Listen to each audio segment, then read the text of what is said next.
Welcome to my channel.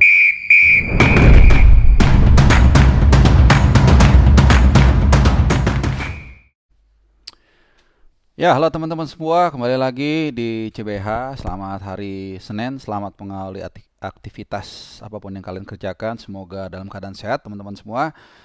Menu hari ini kita akan bahas seperti biasa. Kalau hari Senin itu raport abroad ya. Ada banyak hal-hal menarik yang akan kita diskusikan, kita ulas di kesempatan kali ini. Tapi sebelum kita ke segmen raport abroad, gue mau sedikit mereview dari dalam negeri, dari BRI Super League yang semakin seru. Tiga tim sama-sama tidak mau menyerah, sama-sama tidak mau lengah, sama-sama tidak mau juga memberikan kepada tim-tim yang ada di atasnya untuk melenggang kangkung. Dimana kita tahu semua di pertandingan kemarin ada 3 match dari 3 klub papan atas yang sama-sama meraih hasil penuh. Diawali dari Borneo yang menang 5-1 dari PSBS Biak, sedikit memberikan tekanan. Persija juga yang di urutan ketiga menang 3-0 dari Persebaya Surabaya di GBK. Dan kemudian sehari kemudian, tepatnya hari Minggu malam, Persib Bandung juga tidak membiarkan tekanan itu menjadi ketakutan gitu. Justru kemarin walaupun memang susah payah menang dari Bali United 3-2, tapi itu sudah membuat untuk sementara waktu Persib cukup nyaman ya di puncak klasemen dengan 64 poin, diikuti oleh Borneo FC di peringkat kedua dengan 60 poin, jadi beda 4 di antara kedua tim. Lalu ada Persija di bawahnya dengan 55 poin. Memang cukup jauh jaraknya dengan pemuncak Persib Bandung 9 poin. Tapi secara jadwal ini cukup menantang. Persib agak sedikit berat dibandingkan dua lawan-lawannya, terutama nanti akan ada El Clasico bulan Mei di Jakarta menghadapi Persija. Lalu akan ada away minggu depan ke Dewa United di BIS Banten International Stadium di Serang, dan ada satu lagi away ke Bayangkara kalau nggak salah ya akhir bulan ini. Tapi itu tadi kita berharap pertandingan tetap seru, tensinya tinggi, dan yang pasti tetap damai ya, seperti yang kemarin ditunjukkan di Gelora Bung Karno antara Jackmania dan juga Bonek. Semoga pelan-pelan ini merambah juga ke rivalitas lain yang memang tensinya cukup tinggi. Jadi pelan-pelan dimulai dari anak tangga pertama, kedua, ketiga, dan nanti mudah-mudahan kita semua bisa away satu sama lain ke manapun klub kesayangan kalian itu bertanding. Nah, itu aja sedikit review dari BRI Super League. Kita sekarang terbang ke luar negeri lah ya, ke Eropa kebanyakan, walaupun ada satu juga yang kita akan bahas dari regional, dari Asia Tenggara, siapa lagi kalau bukan Sandy Walsh. Nah, secara umum dulu teman-teman ya.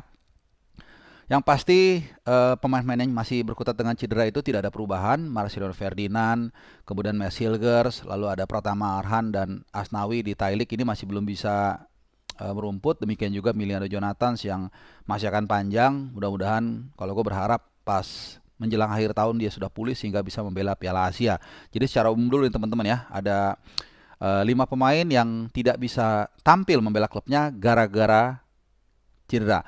Nah, kalau mereka masih harus absen, tapi ada beberapa juga pemain yang tadinya harus absen karena masalah paspor gate, tapi sudah mulai bisa membela klubnya. Ada 4 pemain yang gue catat di sini yang sudah comeback. Ada Justin Hubner, Nathan Chaon, kemudian ada Dean James, dan juga ada satu lagi Tim Geppens ya. Meskipun, nah ini yang mesti kita cermati, masih ada 2 nih ya, saudara-saudara kita, pemain-pemain kebanggaan kita, yaitu Ragnar Oratmangun dan juga Joe Pelupesi yang kemarin dua-duanya main. Kalau Joe itu di Challenger Pro League ya, di kasta kedua sepak bola Liga Belgia, itu dia tidak ada namanya sama sekali di DSP dan udah 2 minggu berturut-turut. Demikian juga Ragnar, sudah 2 minggu berturut-turut namanya tidak ada di line up, di mana saat ini klubnya Dender itu berjuang untuk playoff degradasi. Jadi untuk mencoba bertahan di apa namanya, Jupiter League ya kalau nggak salah, pokoknya Liga Belgia kasta teratas lah gitu. Jadi Belanda sudah selesai, kemudian Belgia yang sekarang kita belum tahu bagaimana ujungnya. Semoga sekali lagi mereka segera cepat selesai urusannya dan bisa kembali tampil. Nah, 4 pemain tadi yang gue sebut yang sudah bermain, hasilnya juga macam-macam, performanya juga macam-macam. Kita mungkin awali dari Nathan dulu. Nathan ini pemain yang paling konsisten, dan kemarin saat timnya bermain 2-1 dari Almer City, mantan klubnya Tom Hai, dia main full, cukup bagus walaupun dapat kartu kuning, dan ini membawa William Tway klubnya menang 2-1 dan sekaligus hampir pasti, kalau nggak salah pasti malah akan masuk zona playoff promosi. Kalau untuk promosi otomatis itu kan dua teratas dari AST Divisi. Ini belum tentu. Karena atau boleh dikatakan sulit, masih agak jauh. Tapi yang pasti kita senang karena apa? Karena kalau nanti playoff maka partai banyak, maka kesempatan bagi Nathan untuk terus bermain itu semakin besar karena dia menjadi pilihan utama di William Tway untuk urusan menjaga sisi kiri pertahanan dari William Tway, dan kita berharap dia bisa membawa promosi William Tway ke Eredivisie dan dia akan main di sana mungkin, atau bahkan mungkin bisa juga pindah ke klub lain yang ada di Eredivisie juga. Nah, demikian juga dengan pemain lainnya yaitu tim Gepens. Tapi kalau tim Gepens timnya kalah 5-0 dan dia pun main baru masuk ke menit ke-68. But it's okay. Yang penting seperti yang gue bilang tadi, ketika proses administrasi tim Gepens ya sudah menemukan hilalnya, dan waktu itu gue bilang kita berharap metode ini digunakan oleh pemain-pemain lain, dan kemungkinan seperti itu, dan memang seperti itu sehingga semuanya 4 pemain tersebut sudah bisa tampil, termasuk juga Dean James yang kemarin masuk menit ke-70 waktu timnya bermain 0-0 dari Groningen ya, kalau orang Belanda bacanya Groningen. Itu tadi ya, begitu ngeliat dia ada di line up aja kita senang, apalagi dia kemudian bisa tampil di pertandingan tersebut ya. Dan terakhir juga ada Justin Abner, kemarin dia tampil sebagai starter, bahkan ini salah satu dari 4 pemain yang masuk ke Paspor Gate, tapi kemudian kemarin sudah bisa main dari menit pertama, kemudian tampil cukup bagus, berperan sebagai CB kiri waktu bermain satu sama dengan Nah Breda ya. Dari situ dia memang ada melakukan satu pelanggaran yang cukup keras, beruntung dia tidak terkena kartu merah. Nah, itu dari area-area Benelux ya, Belgia, Nederland, dan Luxembourg. Jadi Belgia dan Belanda ini udah kita ulas semuanya, dan kita lari untuk ke pemain lainnya juga yang tampil di akhir pekan kemarin. Dari Italia ya, satu lagi gue lupa ya, Martin Paes. Ini paling penting, sorry gue kelupaan karena tadi berkutat dari pemain-pemain yang terseret pusaran Paspor Gate. Kemarin Martin Paes menunjukkan kelasnya luar biasa teman-teman. Menang 3-0, bukan hanya itu tapi juga melakukan banyak penyelamatan. Gue sampai lupa ada yang one hand save, ada yang one on one kencang segala macem. Belum lagi yang terhitung sebagai XG atau peluang golin, misalnya bola tanggung kemudian dia cepat menutup, motong segala macam, itu kan tidak dihitung save ya, tapi sebenarnya sangat penting dalam mencegah lawan untuk mencetak gol. Jadi intinya kemarin dia tampil cukup bagus, dan ini adalah clean sheet ketiga selama dia membela Ajax dari 8 pertandingan. Jadi selama musim ini, setengah musim terakhir kan dia masuk bulan Februari awal, sudah main 8 kali membela Ajax dan mencetak 3 clean sheet, 2 kemenangan, 4 kali imbang, dan hanya 2 kali kalah ya. Jadi cukup menjanjikan, dan ini menarik karena beberapa hari yang lalu ada seorang pundit Belanda, gue nggak ngerti, gue nggak tahu siapa namanya, lupa, kemudian dia diolok-olok, ada yang bilang dia nggak bisa build up, tapi nggak baper ya, biasa aja gitu ya. Dijawab dengan dengan penampilan yang bagus, dan itu lebih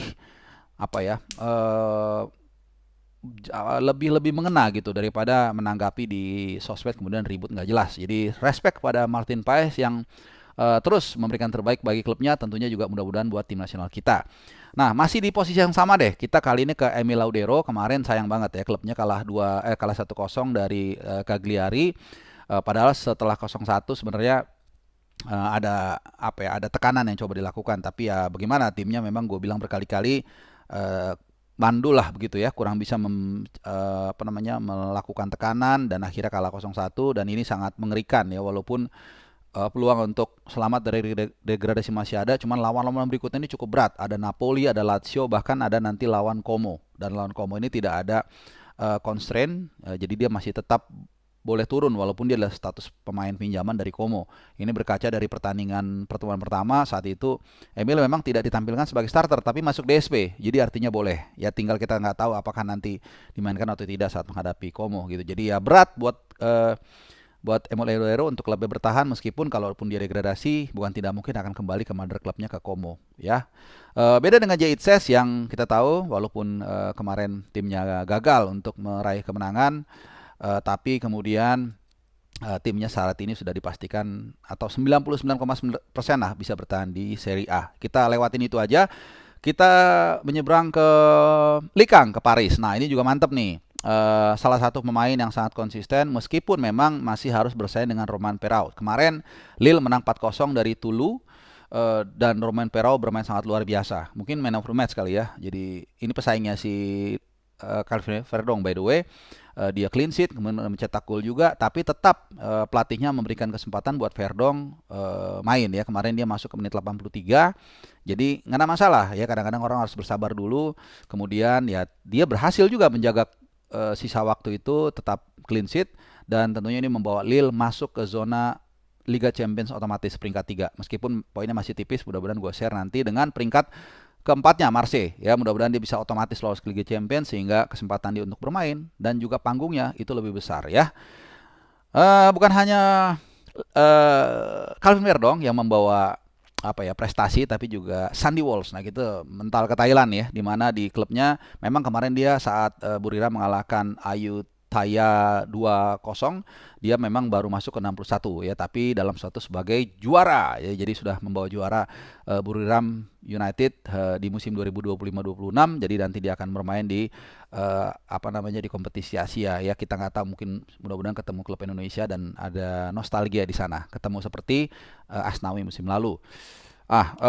Dua pemain tadi yang gue sebut, Calvin Verdong dan Sandy Walsh, yang memberikan sesuatu kebanggaan buat kita ya. Oke, kita beralih ke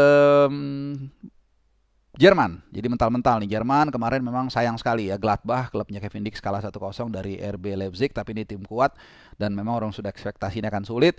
Dan yang membuat sedikit agak miris adalah Kevin Dix harus keluar di menit 62 ya, ada mengalami masalah. Kita nggak tahu cederanya sejauh apa, separah apa. Mudah-mudahan tidak terlalu parah, karena nanti Juni tanggal 1 sampai 9 ada FIFA Matchday yang kita belum tahu lawannya siapa. Nah, last but not least dari Inggris. Nah, ditutup di Inggris ya. Ada Ole Romney yang kemarin main 1 menit ya. Tidak apa-apa. Itu yang gue bilang, beda-beda menunya. Ada menu yang steak, ada yang biasa-biasa aja, ada menu sampingan atau sides. Kali ini Ole Romney harus menerima kenyataan timnya lagi naik. Kemarin menang 2-0 dari Watford, tapi dia hanya diberikan kesempatan 1 menit terakhir ya. Ini mungkin untuk mendelay permainan, but it's okay.